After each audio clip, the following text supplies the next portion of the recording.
So there's a couple of themes I want to talk to you about that you talk about in your book and sort of parse out a few kind of leadership insights, thoughts from them. And the first one is, obviously the people that were on the plane. And I'd like to read, if you don't mind, just one or two brief excerpts from your book, just to help give folks sort of like a quick context, and then have you expand on them a little bit. So you write, more than 10 years now, so 20 years now, later, the legacy of Flight 93 comes down to something quintessentially American: the uncommon valor of the common man.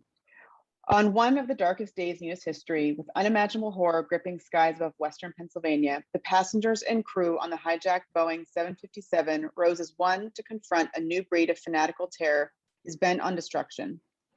That they failed in their ultimate mission to land the plane safely, to save their own lives, and does not detract from the stoutness of their character or the raw heroism of their attempt. And then later on, you go on to say, the actions of the passengers and crew shined a beacon through the darkness that began a sense of national healing, even as smoke still spewed from the Pentagon and toppled the Twin Towers. Incredibly powerful the way that you write it. But tell us a little more specifically, that's sort of a broad view, sort of a general, sense of the people on the plane, but give us some sort of specifics on who these people were. Yeah, I hear you read it. That gave me goosebumps a little bit. Just I know, thinking. I remember writing it. I remember trying to pick, you as a writer, trying to pick the right word, and you're struggling. Yeah. And I think it is important that the uncommon valor of the common man. I thought that was that was a strong phrase that I found, because you'll hear that these were extraordinary people. I think the story is they were ordinary people who did extraordinary things. They were ordinary people when they got on that plane. The thing that totally they had no idea. They're just getting on a flight to go from Newark to San Francisco. Businessmen and grandparents and college students flying for the reasons that we all travel. They don't know that they're going into history. And the one thing that, to the extent that the book ever gets criticism, it's that there's too much on the hijackers. There's too much on the plot. I just want to read about the heroes. I understand that, but as a historian, you have to write about the other side. You can't write about Pearl Harbor without writing about the Japanese Air Force. Right. The enemy is part of it. But more importantly, you can't appreciate what these people did until you realize how long and meticulously Al-Qaeda trained for this. Mm-hmm. It was proposed to bin Laden in 1996, 5 years out. Now, he didn't accept it, but the wheels were turning. It was accepted early 1999. So real detailed planning for 2.5 years. The hijacker pilots got here for more than a year out, spring of 2000. These poor people are getting on the plane. They had, the plane was hijacked at 9:28. It crashed at 10:03. So that's 35 minutes. Wow. So at the outmost, they had 35 minutes to untangle a plot that had been 5 years in the making. But it was even less than that, because by the time they make their calls and figure out what's going on, they probably came up with their plan in 10 to 15 minutes of what to do. And it still stuns me today that they were able to process that information and do it in that short a period of time. And certainly there were voices of dissent. There's no way you have 40 people together and they all agree. Right. The hijackers were playing on the fact that people would think this is a hijacking. We're going back to the airport. You're just hostages. That's what they were. And clearly that was part of their plan. Mm-hmm. So somebody would have said, let's not do the fact that they came together and came up with the plan that they did, running down that little narrow aisle to try to take back the plane. And we can get in later. And I think they were trying to take back the plane, not crash it. I think there's a phrase. I wish I had emphasized. One thing, if I read the book, I would emphasize this more. There's a phrase right after 10 o'clock on the cockpit voice recorder. Plane crashes at 10:03. In the cockpit, if we don't, we'll die. In the cockpit, if we don't, we'll die. Me, that, you always hear they crashed a plane. They say, well, that's what happened. That's what they did, save those lives on the ground. But in the cockpit, if we don't, we'll die. Their testimony seems to me that they had an alternative to dying. Right. They still had hope and a plan that something else. There was a man on that plane, and we don't. Once the attack started, we don't have any more phone calls. We don't know. This is all conjecture. But that phrase, plus there was a man on the plane, Donald Green, who was licensed to fly small planes. There was another man, Sonny Garcia, who'd done 8 years of air traffic control for the California Air National Guard. These guys had knowledge of aviation. Was it a long shot? Would it have been? Absolutely. But maybe on this day, with clear day, with instruction, everything, I think that's what they're trying to do. I think that makes them even more heroic. But the fact that, they were able to come together, this small group, and come up with this plan, talk about leadership, talk about acting under duress.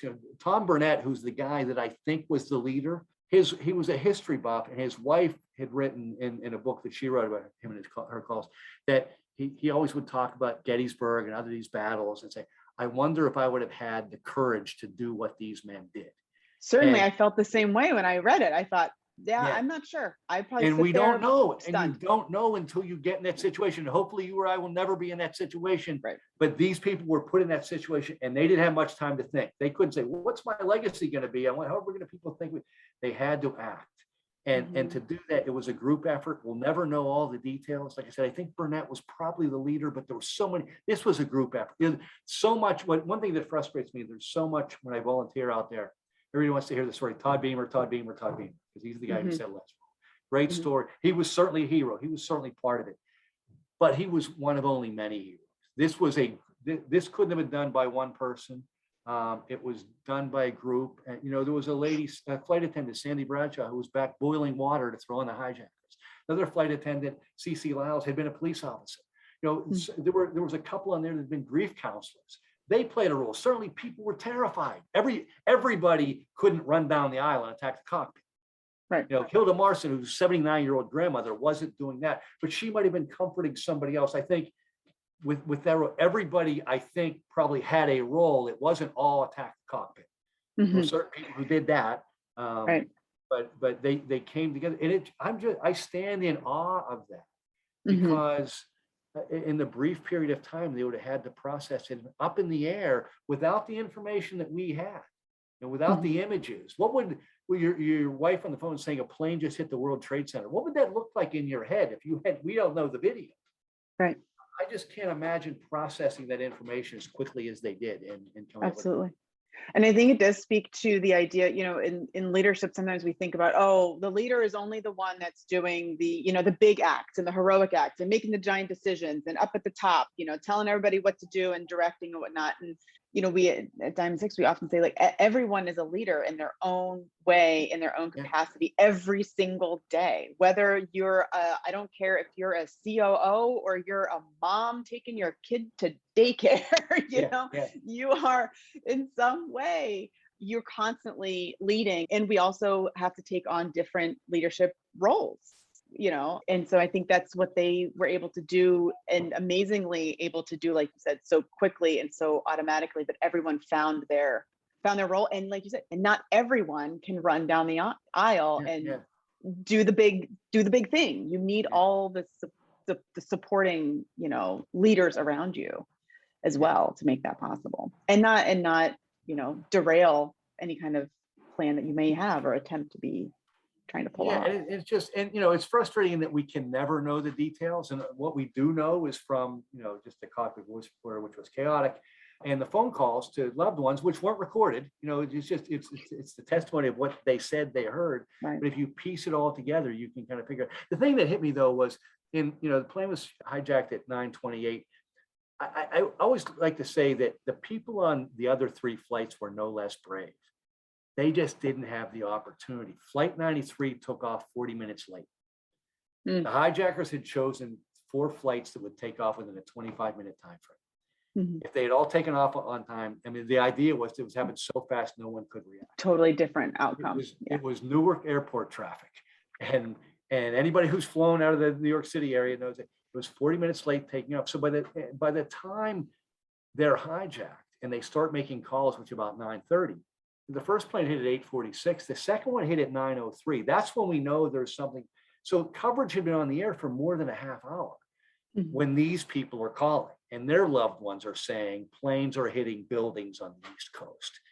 And even in just looking back at what the loved one said, in the first 10 minutes or so, there was no talk yet, doesn't seem, of a plan to try to take back the plane.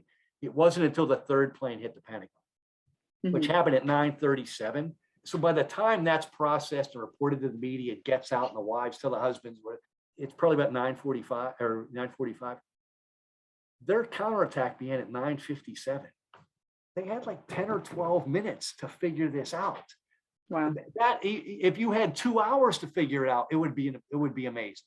Right. They had, 10 or 12 minutes to decide they were going to do it, what they were going to do, and to act. And I said, I'm sure everybody didn't agree, but leaders take charge, and other people are secondary leaders, and they do other things.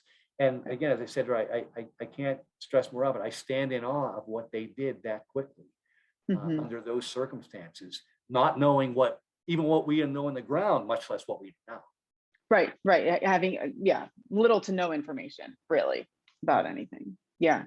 It is breathtaking almost. It sort of leaves me speechless to think about the fact that they had such little time, and they still acted. But it also, it gives me sort of hope in the human spirit and in humanity, and in that, despite our, I just wonder if all those people had come together under different circumstances. I'm sure they would have been from different backgrounds, had different political, leanings, would have had disagreed on many things. But it gives me hope for humanity to know that, under duress and under strife, we persevere, and we still want to help our fellow neighbor, man, human. And for the most part, strangers.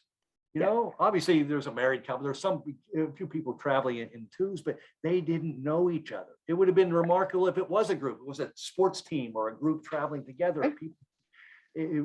But these people they didn't know who had what skill set. They had to figure that out very quickly. Jeremy Glick was a black belt in judo. I'm sure they found that out very quickly. I always imagine him being the first guy going down the aisle. That seems to be logical. Two of the men, this is really odd quirk of fate, Mark Bingham and Todd Beamer, both of whom we believe were among the leaders, going down the aisle, had for 1 year attended the same high school in California, a year apart, but it was a big school, and their mothers don't think they knew each other, but maybe they recognized each other on the plane. You don't, not that it matters, but you just wonder. But I think for the most part, these were people who didn't know each other, hadn't spoken. And you know how it is when you get on a plane early morning. Hey, how you doing? That's about it. Most people don't. Right. And then just sit in your seat and don't talk to me. You put the book. You're not doing that. And so now you have to find out who you are under this incredible duress. Right. Yeah. It is. Yeah. It is. Like I said, I do. It does give me at least some hope for humanity, that, and hopefully we can, especially now we're going through a really difficult time as a country and as a world. And, this does, although these stories are sad and heartbreaking, I do take one piece with me, which is, we do have to continue coming together and supporting each other, as fellow humans. It's what we, it's that's really in our DNA to do that. That's the lasting legacy of this flight. Always will be. Yeah, I agree. What they're coming together under those circumstances.